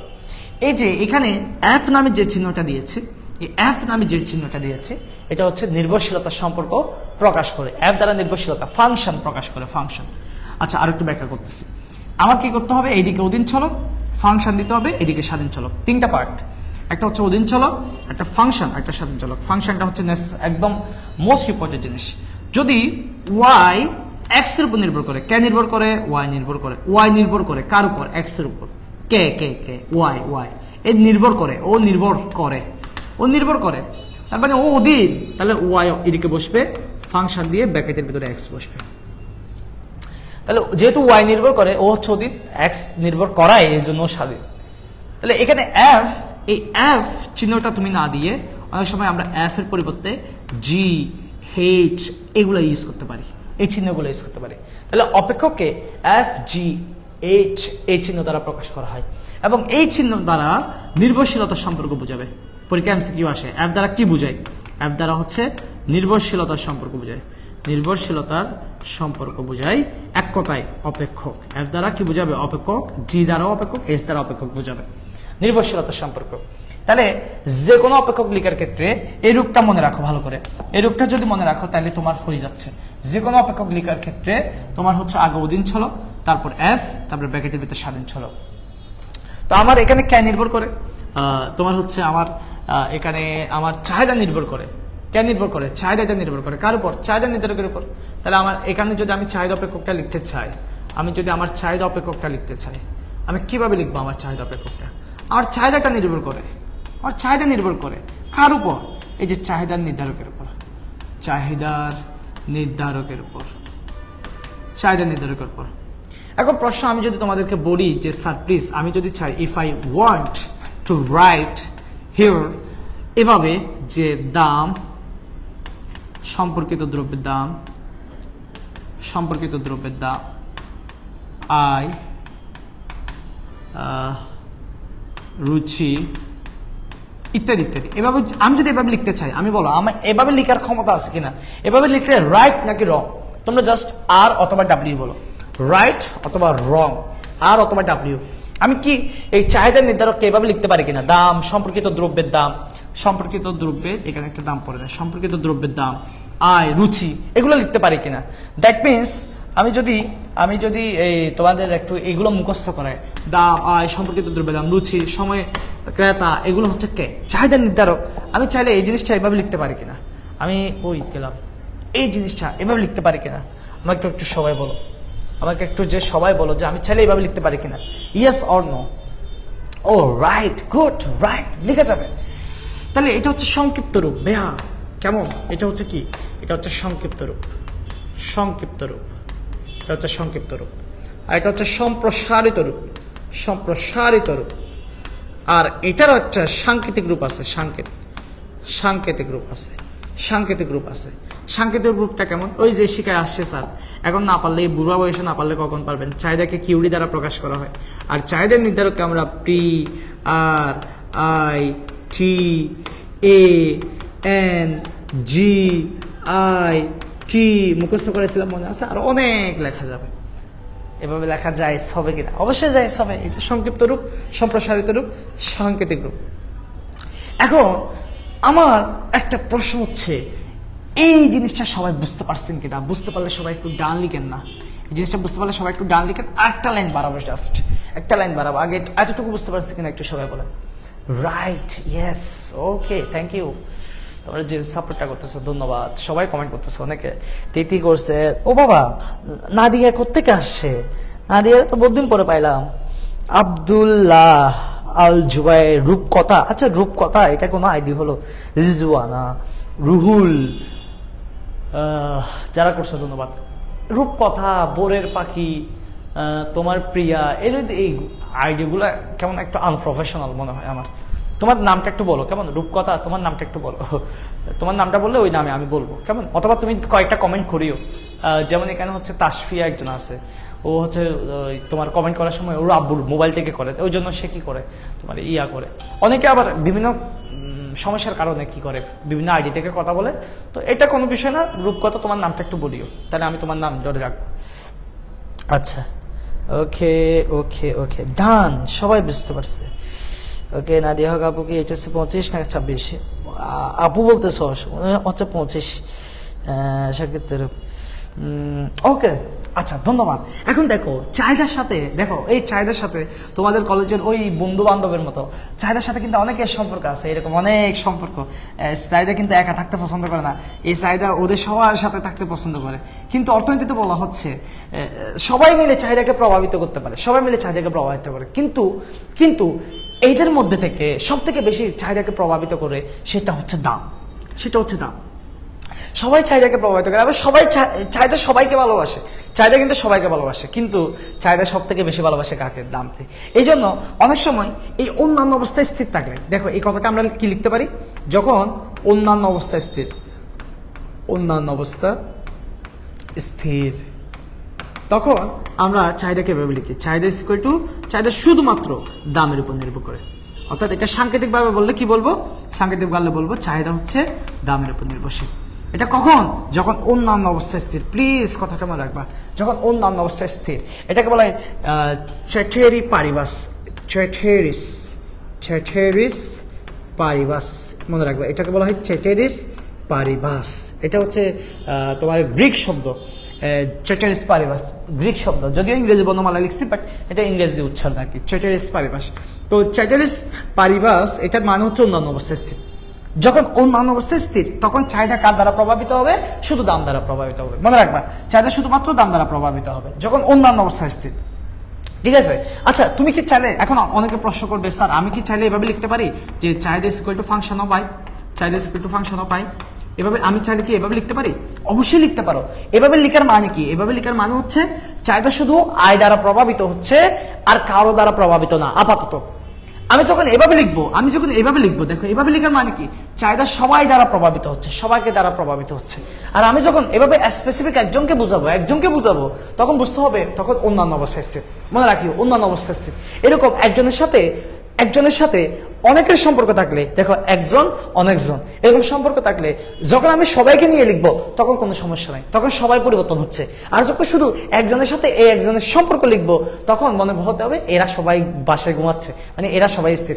এদের দুজনের সম্পর্ক যখন বুঝাবো তখন এরা সবাই স্থির। বুঝতে পারছো? এরকম এখন এই আঙ্গুল না দিয়ে আমি এর সাথে এর সম্পর্ক বলতে পারি, তখন এরা সবাই স্থির। তখন ও কিন্তু যে ও আগে স্থির ছিল না, ও আগে পরিবর্তন হইতো, এখন ও স্থির হয়ে গেছে। যখন এর সাথে সম্পর্কের কথা বলবো, তাহলে ডিপেন্ড করতেছে আমি যার সাথে লিখবো সে পরিবর্তন হবে, বাকিরা স্থির। যদি আলাদা করে এককভাবে লিখি, কথা ক্লিয়ার? ক্লিয়ার কিনা সবাই একটু ক্লিয়ার লিখেন। তাসফিয়া ইয়াসিন মিয়া, হাই ইয়াসিন মিয়া, হ্যাঁ ইয়াসিন থেকে ও তাসফিয়া হয়ে গেছে, ও এখন তাসফিয়া লিখছে ইয়াসিন আরাফাত থেকে ইয়াসিন আরাফাত থেকে তাসফিয়া। আচ্ছা, সবচেয়ে বেশি দাম দ্বারা প্রভাবিত হয়, গুড। আচ্ছা আচ্ছা আচ্ছা আচ্ছা আচ্ছা আচ্ছা, সবাই একটু বুঝতে পারছেন কিনা? আচ্ছা, রূপকথা ও কি নাম বলছে? আমি তো দেখিনি রূপকথা। আচ্ছা, সাদিয়া বলছে, সাদিয়া, ওকে সাদিয়া, ঠিক আছে। আচ্ছা, থ্যাংক ইউ। এটা বুঝতে পারলে সবাই ক্লিয়ার হলে আমরা চাহিদা নির্ধারক নিয়ে যা যা বলা, দেখো আমি বলছি অপেক্ষক, চাহিদা অপেক্ষক, সরি চাহিদা অপেক্ষক থেকে দুইটা জিনিস শিখবো, একটা হচ্ছে সংজ্ঞা, আর একটা হচ্ছে ওটা দেখতে কেমন, মানে এটা রূপটা কেমন। তাহলে সংজ্ঞাও শিখলাম এবং রূপটাও শিখে ফেললাম। এবার আমাদের আরেকটা বাকি আছে যোগান অপেক্ষক। যোগান অপেক্ষকটা একটু তোমরা নিজেরা চেষ্টা করো যে যোগান অপেক্ষক আমাকে যদি সবকিছু বলতে হয়, প্রথমে যোগান অপেক্ষক কাকে বলে সেটা একটু নিজেরাও লিখতে পারো কিনা দেখো। ওই যোগান অপেক্ষক লিখতে পারো কিনা দেখো। সাপ্লাই ফাংশন,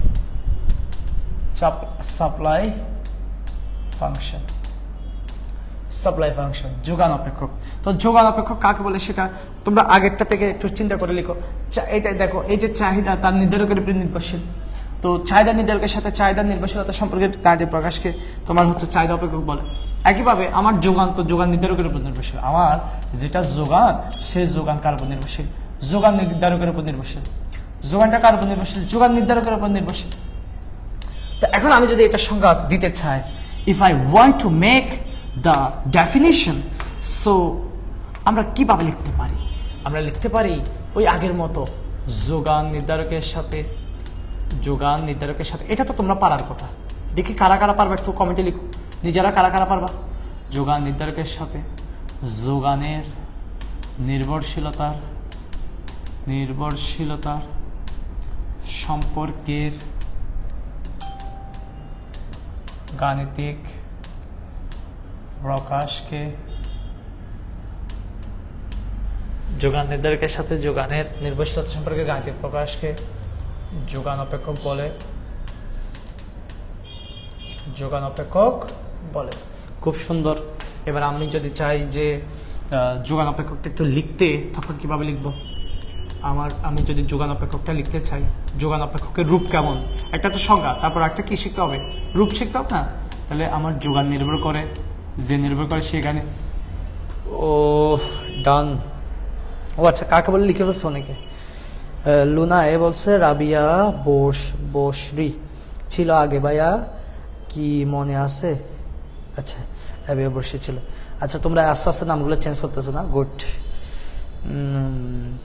বলে এ ইয়া কি বলছস নাদিয়া, তুই ভুল বলছস, তো মাথা ফাটা ফেলবো। এটাকে চ্যাটারির পারিভাস বলে না, এই অন্যান্য অবস্থায় স্থির, এই কথাটাকে বলা হয় চ্যাটারিস পারিভাস। অন্যান্য অবস্থায় স্থির, এই অন্যান্য অবস্থায় স্থির, এটাকে বলা হয় চ্যাটারিস পারিভাস, নট এটা। এটা তো অপেক্ষক, এটা হচ্ছে অপেক্ষক, এটা হচ্ছে অপেক্ষক। কার অপেক্ষক? চাহিদা অপেক্ষক। এটা হচ্ছে চাহিদা অপেক্ষক, কিন্তু এই চ্যাটারিস পারিভাস মানে অন্যান্য অবস্থায় স্থির, এটাকে বোঝাচ্ছে। আচ্ছা, যোগান is equal to function of তোমার হচ্ছে যোগান নির্ধারক। যোগান is equal to function of যোগান নির্ধারক। এবং এটাকে আমি চাইলে, এই যে এটা সংক্ষিপ্ত রূপ ছিল, এটা আমি এভাবে ভেঙে লিখতে পারি। দাম, উপকরণের দাম, তারপর হচ্ছে কর, ভর্তুকি ইত্যাদি ইত্যাদি, এভাবে করে লিখতে পারি।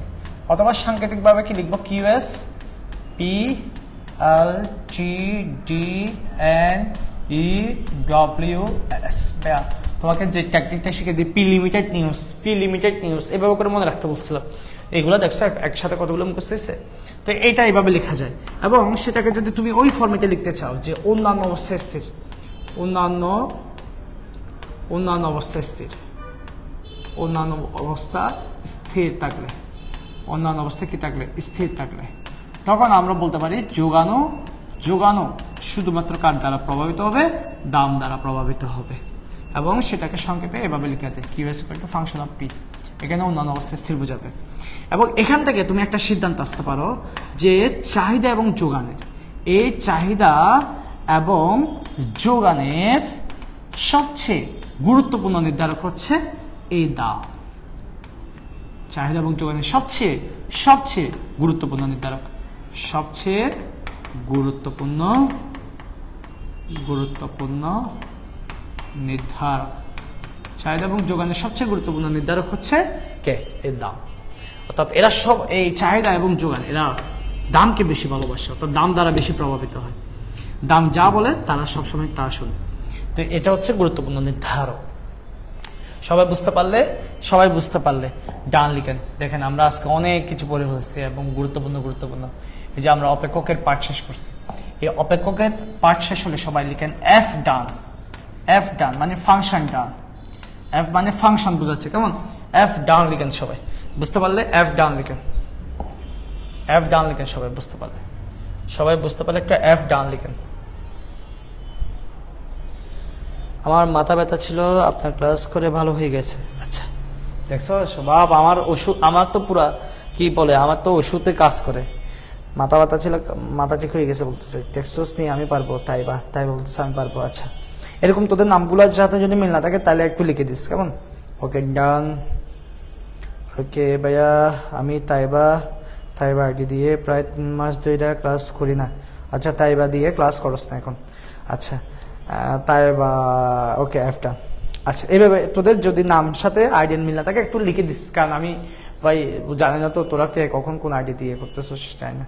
এফটা ওকে ওকে, থ্যাংক ইউ যারা আছে। আচ্ছা কয়জন ক্লাস করতেছে? আমি দেখতে পাচ্ছি না যে কয়জন অডিয়েন্স। ও আমি কেন দেখতে পাচ্ছি না? আমি তো এইদিকে মোবাইলে দেখা যাবে। 19 জন করতেছে, বাবা বহুত স্টুডেন্ট ক্লাস করতেছে। থ্যাংক ইউ 19 জন করতেছে, এখানে 10-12 জন কমেন্ট করছে। আচ্ছা ধন্যবাদ। Okay thank you. আচ্ছা চলো এবার দেখো, এই যে লাস্টে একটা লিখছি না, অন্যান্য অবস্থায় স্থির থাকলে এরকম ঘটনা বলছে না?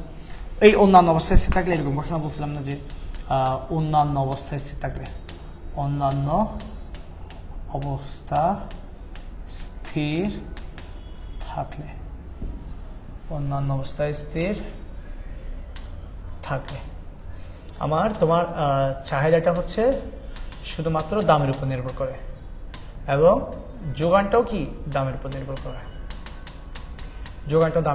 করে, এই যে যখনই অন্যান্য অবস্থায় স্থির, তখন এই যে এখানে যে দুইটা সম্পর্ক তৈরি হচ্ছে, এখান থেকে জন্ম নিচ্ছে একজন, তার নাম হচ্ছে চাহিদাবিধি, আর এখান থেকে জন্ম নিচ্ছে আরেকজন, তার নাম হচ্ছে যোগানবিধি। তাহলে এক জায়গা থেকে জন্ম নিচ্ছে চাহিদাবিধি, আর জায়গা থেকে জন্ম নিচ্ছে যোগানবিধি। তাহলে বিধির কথা যখন আসছে তখন চাহিদার সাথে শুধুমাত্র কার কথা বলছে? দামের কথা। যখন যোগান বিধির কথা বলছে তখন যোগানের সাথে শুধু দামের কথা বলা হচ্ছে। তখন অন্যান্য অবস্থাকে কি থাকতে বলতেছে? বলে যে তোরা চুপ থাক, স্থির থাক, সবাই স্থির থাক। চাহিদা বলতেছে আমি শুধু দাম দ্বারা প্রভাবিত হব, যোগান বলতেছে আমি শুধু দাম দ্বারা প্রভাবিত হব। শুধুমাত্র দাম দ্বারা যখন প্রভাবিত হয় তখনই কার জন্ম হয়? তখনই জন্ম হয় বিধি। এটাকে বলা হয় ল অফ ডিমান্ড, আর এটাকে বলা হয় ল অফ সাপ্লাই।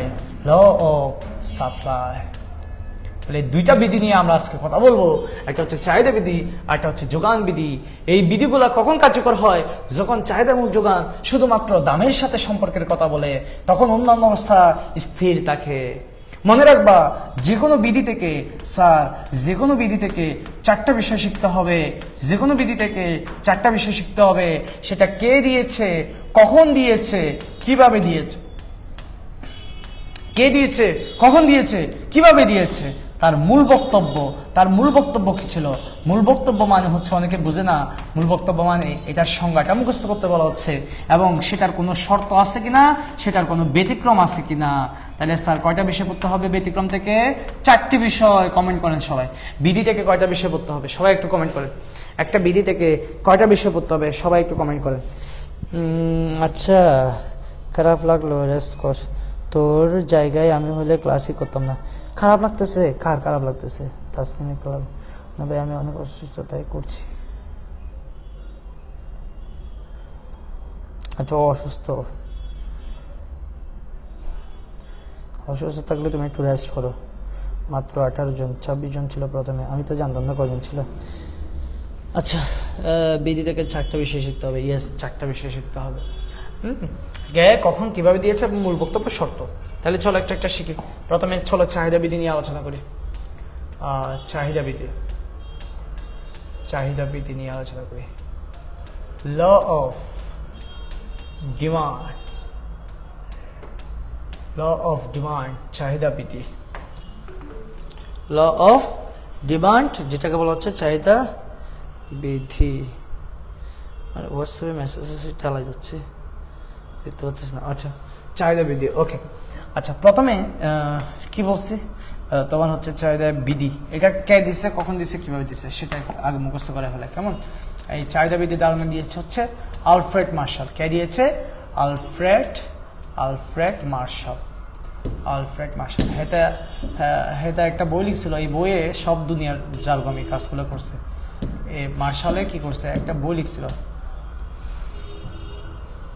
মার্শাল একটা বই লিখছিল, ওই বইয়ে দুনিয়ার জার্গমি সব করছে।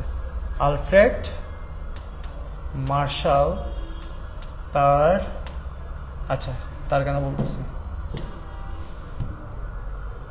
আলফ্রেড মার্শাল 1890 সালে, 1890 সালে প্রিন্সিপাল অফ ইকোনমিক্স গ্রন্থে চাহিদা বিধির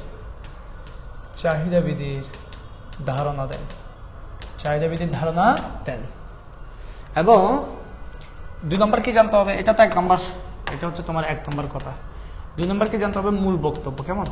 আমাকে মূল বক্তব্য জানতে হবে। মূল বক্তব্য, এখানে আসলে মূল বক্তব্যটা কি, আসল জিনিসটাকে মূল বক্তব্যটা হচ্ছে যখন অন্যান্য অবস্থায় স্থির, দেখো এই জিনিসটা বুঝতে হবে, যখন অন্যান্য অবস্থায় স্থির তখন আমি শুধুমাত্র আমার চাহিদাকে দাম দ্বারা প্রভাবিত করব।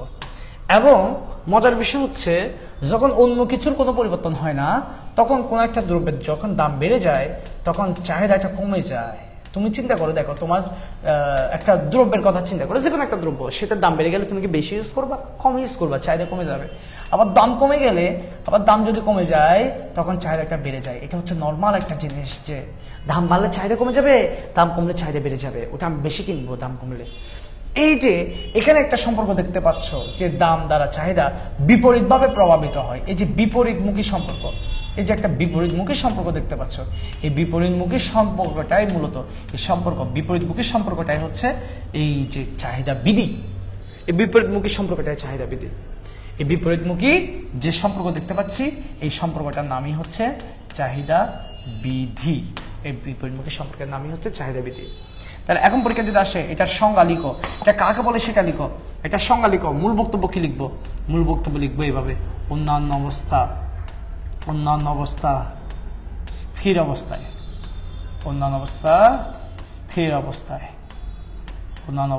অবস্থায় দ্রব্যের নিজস্ব দাম বৃদ্ধি পেলে চাহিদা হ্রাস পায় এবং দ্রব্যের নিজস্ব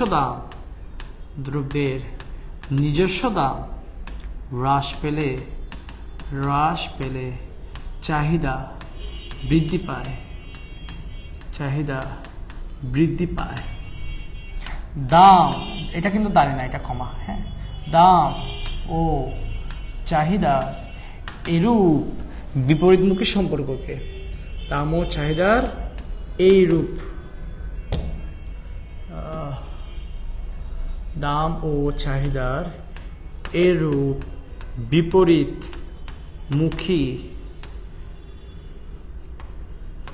বিপরীতমুখী সম্পর্ককে চাহিদা বিধি বলে। দাম এবং চাহিদার বিপরীতমুখী সম্পর্ককে চাহিদা বিধি বলে। বুঝতে পারছেন সবাই? বুঝতে পারছেন কিনা বলেন তো, একটু ক্লিয়ার কিনা বলেন। ক্লিয়ার হলে সবাই একটু ক্লিয়ার লিখেন।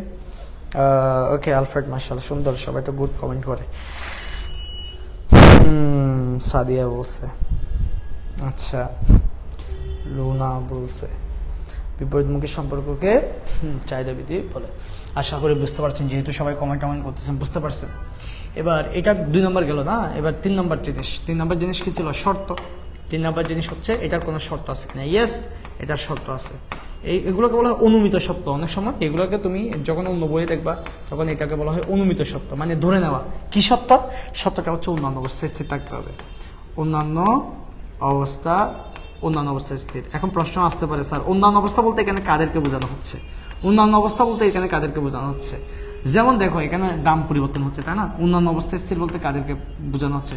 যেমন হচ্ছে আয় স্থির, যেমন হচ্ছে তোমার সময় স্থির, যেমন হচ্ছে তোমার রুচি স্থির, যেমন তোমার হচ্ছে তোমার পরিপূরক পরিবর্তক দ্রব্যের দাম স্থির, পরিপূরক মানে এগুলো সম্পর্কিত দ্রব্য, পরিপূরক দ্রব্য ও পরিবর্তক দ্রব্যের দাম স্থির, পরিবর্তক দ্রব্যের দাম স্থির। অর্থাৎ অন্যান্য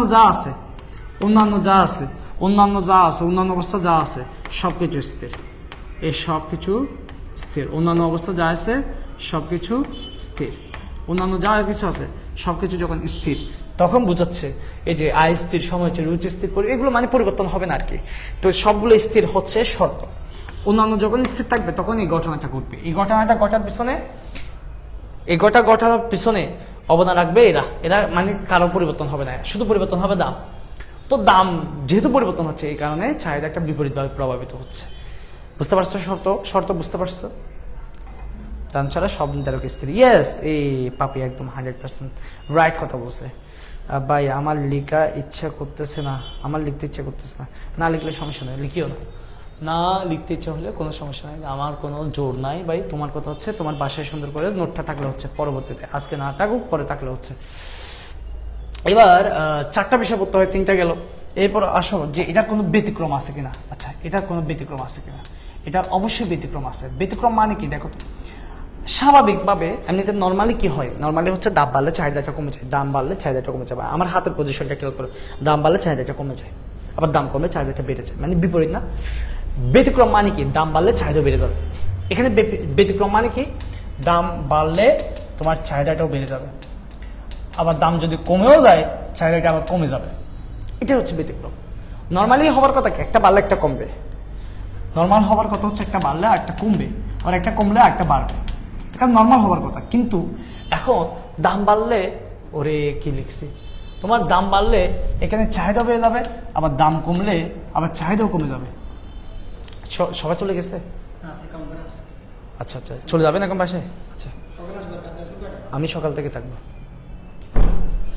দেখো, দাম বাড়লে চাহিদা বাড়ে, দাম কমলে চাহিদা কমে, এটাই হচ্ছে ব্যতিক্রম। বুঝতে পারছো? নর্মালি তো এটা হওয়ার কথা, দাম বাড়লে চাহিদা কমে যাবে, দাম কমলে চাহিদা বেড়ে যাবে। একটা বাড়লে একটা কমবে, একটা কমলে একটা বাড়বে, এরকম হওয়ার কথা না। বাট এটা বাড়লে এটাও বাড়তেছে, এটা কমলে এটাও কমে যাচ্ছে। এটাই হচ্ছে ব্যতিক্রম। কখন হবে? তো শর্তগুলো দেখো, এখানে তো একটা শর্ত দিছে, এই শর্তগুলো মানলে এই ঘটনাটা ঘটবে। এখন এই শর্ত না মানলে, এই শর্ত যদি না মানি তখন এই ঘটনা ঘটবে না। আমার আয়ের পরিবর্তন হয়েছে, দেখো দামের পরিবর্তন হয়েছে, আমার আয়েরও পরিবর্তন হয়েছে, দামও বাড়তেছে, আয়ও বাড়তেছে, তখন চাহিদা তো বাড়বে। এখন আয় স্থির বলে, খেয়াল করো, তোমার ইনকাম স্থির বলে তুমি চাহিদা বাড়াইতে পারতেছো না, দাম বাড়তেছে, তোমার চাহিদা কমাই ফেলতে হচ্ছে। কেন? তোমার টাকা নাই। এখন দামও বাড়তেছে, আয়ও বাড়তেছে, তোমার চাহিদাও বেড়ে যাবে। অর্থাৎ এটা পরিবর্তন হলে তোমার ব্যতিক্রমটা ঘটবে। তাহলে আমি বলতে পারি না, যেমন ব্যতিক্রমের মধ্যে লিখতে পারি যে কি লিখতে পারি, একটা হচ্ছে আয়ের পরিবর্তন। কি? আয়ের পরিবর্তন, সময়ের পরিবর্তন,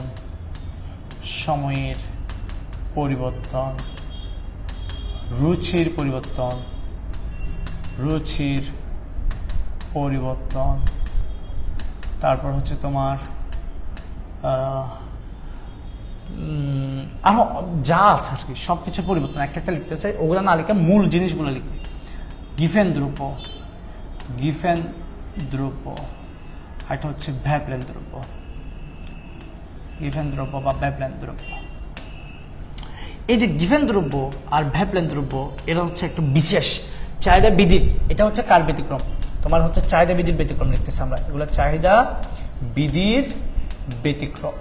এই চাহিদা বিধির ব্যতিক্রমটা তোমার আরেকটা কাজে আসবে, পরে আমি শিখাই দিব তোমাকে। কোথায় কাজ আসবে সেটা পরে বলতেছি, চাহিদা বিধির ব্যতিক্রমটা। তো চাহিদা বিধির ব্যতিক্রম কখন ঘটে? আয়ের পরিবর্তন হলে, সময়ের পরিবর্তন হলে, রুচির পরিবর্তন হলে, গিফেন দ্রব্যের বেলায়, ভ্যাপলেন দ্রব্যের বেলায়। অর্থাৎ নর্মালি চাহিদা রেখাটা হয় এরকম নিম্নগামী, এটা হচ্ছে সাধারণ চাহিদা রেখা, অর্থাৎ নিম্নগামী হয় চাহিদা রেখা। কিন্তু এদের সবার বেলায় ব্যতিক্রম ঘটলে চাহিদাটা ঊর্ধ্বগামী হয়, চাহিদা রেখাটা ঊর্ধ্বগামী হয়ে যায়। এই রেখাটা পড়ি না, রেখা যখন পড়বো তখন বলে দিব, আমি তখন বলে দিব ব্যতিক্রম ঘটলে ঊর্ধ্বগামী হবে, এটা পরে বলে দিব। আচ্ছা বাদ দাও, ওদিকে যাচ্ছি না, রেখা বাদ দাও, এটা বলে যাও, এটা গেল বুঝো। গিভেন দ্রব্য এটা কোথায় থেকে আসছে? এটা হচ্ছে 1840 সালে আসে। 1840 সালে একজন রবার্ট গিফেন নামে একজন ব্যক্তি আছে। সে কি করছে? সে হচ্ছে তোমার যারা আইরিশ কৃষক মানে আয়ারল্যান্ডে যারা থাকে আর কি, এদের উপর একটা পরীক্ষা চালাইছিল, এবং সে পরীক্ষা সে দেখতে পাইল যে মোটা চাল, আলু, তারপর হচ্ছে মোটা কাপড়, এগুলো হচ্ছে এদের এই আইরিশ কৃষকের জন্য এগুলো হচ্ছে নিত্য প্রয়োজনীয় দ্রব্য। এসব দ্রব্যের যদি দাম বাড়ে, যখন দাম বেড়ে যায়, উল্টা তাদের চাহিদাও বেড়ে যায়। দাম বাড়লে উল্টা চাহিদা বেড়ে যায়। আবার দাম কমে গেলে, যখন এদের দাম কমে যায়, তখন আবার তার চাহিদাও কমে যায়। অর্থাৎ এগুলার দাম বাড়লে চাহিদাও বাড়ে, আবার দাম কমলে চাহিদাও কমে। মানে ওই আমাদের নর্মাল যেটা খাওয়ার কথা সেটার ব্যতিক্রমটা হয়। কেন? কারণ তারা এত গরিব যে যদি আলুর দাম বাড়ে, খেয়াল করো, তারা এত গরিব যে আলুর দাম বাড়লে সে আলুর টাকা বাঁচায়, সে তার মাছ খেতে পারবে না। আমি বিষয়টা তোমাদেরকে একটা উদাহরণের মাধ্যমে বুঝাচ্ছি। মনে করো এই আইরিশ কৃষক যারা আছে, তারা 28 দিন ভাত আলু দিয়ে খায়, আর 2 দিন হচ্ছে মাছ খায়। এখন আলুর দাম মনে করো 20 টাকা, আর মাছের দাম মনে করো 100 টাকা। তো এখন যদি আলুর দাম যদি বেড়ে যায়, তখন কি তারা আলু বাদ দিয়ে মাছ খেতে পারবে? মাছ খেতে পারবে না তো, কারণ মাছের দাম তো বেশি। বরঞ্চ আলুর দাম বাড়লে মাছ 2 দিন খাইতেছে, এখন 1 দিন খাবে। আর এখানে যে 100 টাকা, এখানে তো 2 দিন খাইতে 200 টাকা লাগে, 2 দিন খেতে। এখন 1 দিন খাবে, 100 টাকা খরচ করবে, আর 100 টাকা দিয়ে আলু কিনে খাবে। অর্থাৎ আলুর দাম বেড়ে গেছে, কিন্তু সে পারলে 29 দিন আলু খাবে এখন। কেন? কারণ ও আলু বাদ দিয়ে তো মাছ খেতে পারবে না, মাছ খেতে পারবে না, উল্টা আলু তাকে খেতে হবে। তো এই জিনিসটা হচ্ছে এরকম যে আমার আলুর দাম বেড়ে গেছে, কিন্তু আলুর চাহিদাও বেড়ে গেছে। কেন? কারণ আমি তো চাইলে অন্য জিনিসে যেতে পারতেছি না, অন্য জিনিসটা আমি কিনতে পারতেছি না, অন্য জিনিসটা তো আমার সামর্থ্য নাই। এই জন্য বলা হয় এগুলোর বেলায় দাম বাড়লে, আমার মোবাইল বন্ধ হয়ে গেছে। আল্লাহ, আমি তোমাদের কমেন্ট কেমনে দেখবো? আচ্ছা, তোমাদের কমেন্ট ওই দিক গিয়ে দেখতে হবে, বাদ দাও। আমি ধরে দিলাম যে তোমরা বুঝতে পারছো যে এদের দাম বাড়লে চাহিদা বেড়ে যায়। এই জন্য গিফেন দ্রব্যটা হচ্ছে তোমার একটা চাহিদা বৃদ্ধির ব্যতিক্রম ঘটে। ব্যবলেন দ্রব্য মানে হচ্ছে বিলাসজাত দ্রব্য, যেগুলো হচ্ছে একদম জাঁকজমকপূর্ণ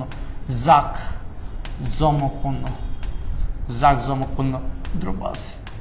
ঠিক আছে, তোমার হচ্ছে কি বলে এটা, গরিব ব্র্যান্ডের নামটা মনে আসতেছে না,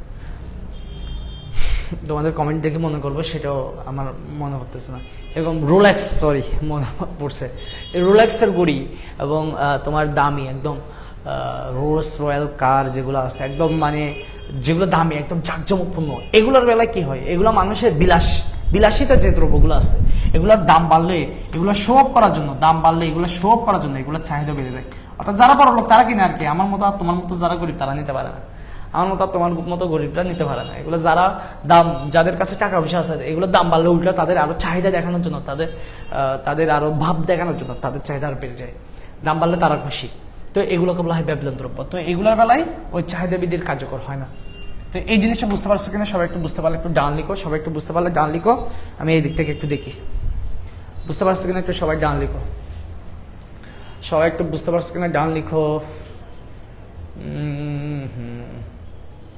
তোমরা ডান লিখলে আমি এই দিক থেকে দেখতে পারবো। আমার মোবাইলের চার্জ একদম ফুল শেষ কেমন হয়ে গেছে আজকে। সবাই একটু লিখো, বুঝতে পারছো কিনা একটু।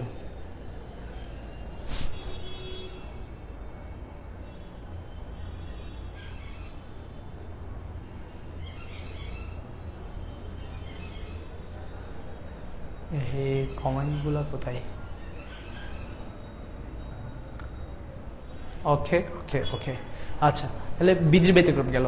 দেখো, আমরা চাহিদা বৃদ্ধির বেলায় এই জিনিসগুলো সবগুলো পড়ছি। কে দিচ্ছে, কখন দিচ্ছে, কিভাবে দিচ্ছে, মূল বক্তব্য, শর্ত ব্যতিক্রম, এগুলো সবগুলো চাহিদা বিধির বেলায় পড়ছে। এগুলো সবগুলো চাহিদা বিধির বেলায় পড়ছে।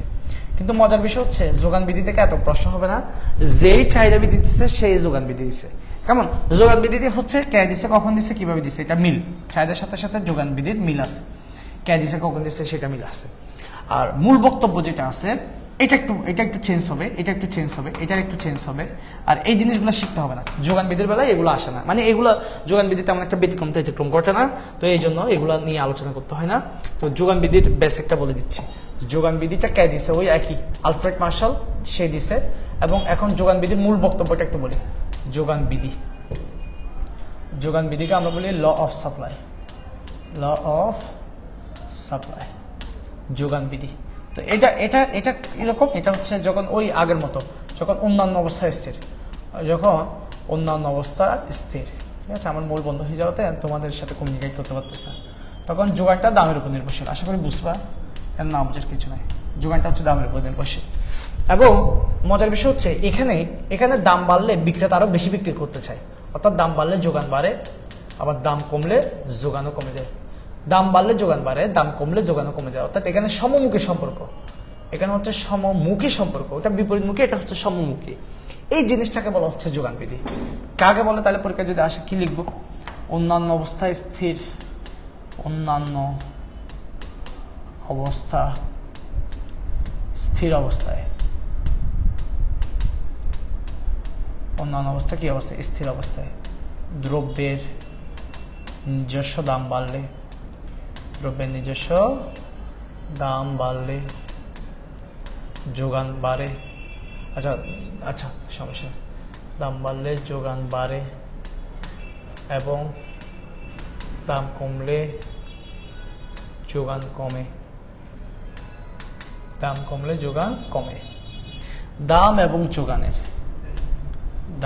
এবং যোগানের এরূপ সমমুখী সম্পর্ককে যোগান বিধি বলে। তো এখানে তেমন ওই আর শর্ত বা ব্যতিক্রম, এই যে শর্ত বা যে ব্যতিক্রমের কথা বলছি, শর্ত বা ব্যতিক্রম এগুলো এখানে পড়তে হবে না। কেন পড়তে হবে না স্যার? কারণ যোগান বিধির বেসিক্যালি তেমন একটা ব্যতিক্রম ঘটে না এবং সেগুলো নিয়ে তেমন একটা বিস্তারিত আলোচনা হয় না, ঠিক আছে। যেহেতু হয় না বেশ তেমন একটা ব্যতিক্রম, সেহেতু ওটা নিয়ে তেমন একটা কথা বলার দরকার পড়ে না। ওদের চান্স শেষ, তোমাদের কমেন্ট দেখতে পাচ্তেছি না, বা বুঝতে চাইলে কিছু সেটাও বলতে পারবো না। আজকে আর না আগাই, আমি শেষ করতেছি। লাইভের মোবাইল চলতেছে, বাট আমার নিজের মোবাইলটা বন্ধ হয়ে গেছে, এটা বন্ধ হয়ে গেছে, কমেন্ট দেখতে পাচ্তেছি না। তো এই কারণে ক্লাসটা শেষ করে দিচ্ছি। ওদিক থেকে দেখার চেষ্টা করছিলাম, বাট তোমার তেমন দেখতে পারি নাই, মানে এরকম শুধু ওয়াচিং কথাটা আসতেছে, বাট লেখাটা আসতেছে না, কমেন্টটা আসতেছে না। তো এই জন্য আর আগাচ্ছি না। সবাই ভালো থেকো, সুস্থ থেকো। নেক্সট ক্লাসে বাকি যে টপিকগুলো আছে সেই টপিকগুলো নিয়ে আলোচনা করবো। আজকে এগুলো পড়া বললাম, আমরা বিধি পর্যন্ত গেলাম। নেক্সট ক্লাসে তোমার এই সমীকরণ, সূচি, রেখা, একসাথে এই তিনটা টপিক একসাথে পড়বো। সমীকরণ, সূচি, রেখা একসাথে পড়বো। তো এই তিনটে যেহেতু একসাথে পড়বো, এইটা পড়া মানে তারপর আরেকটা ক্লাস হচ্ছে এইটা পড়া এবং ঢাল, এই দুইটা পড়া। তাহলে এটা একটাতে যাবে। তো মনে করো যে কত, এটা ছিল 4, আজকে ছিল 5, এটা 6, এটা 7 নম্বর ক্লাসে শেষ হবে। এটা 7 নম্বর ক্লাসে এই টপিকটা শেষ হবে, 7 নম্বর ক্লাসে এই টপিকটা শেষ হয়ে যাবে। এরপর হচ্ছে 8, 9, 10, 11, 8, 9, 10, 11 এরকম 7-এর পরে আর 4টা ক্লাস লাগবে হয়তো এই দুইটা শেষ করতে। তো সবাই এই ক্লাস অবশ্যই জয়েন করবে, এটা হচ্ছে আমাদের জন্য সবথেকে বেশি ইম্পর্টেন্ট।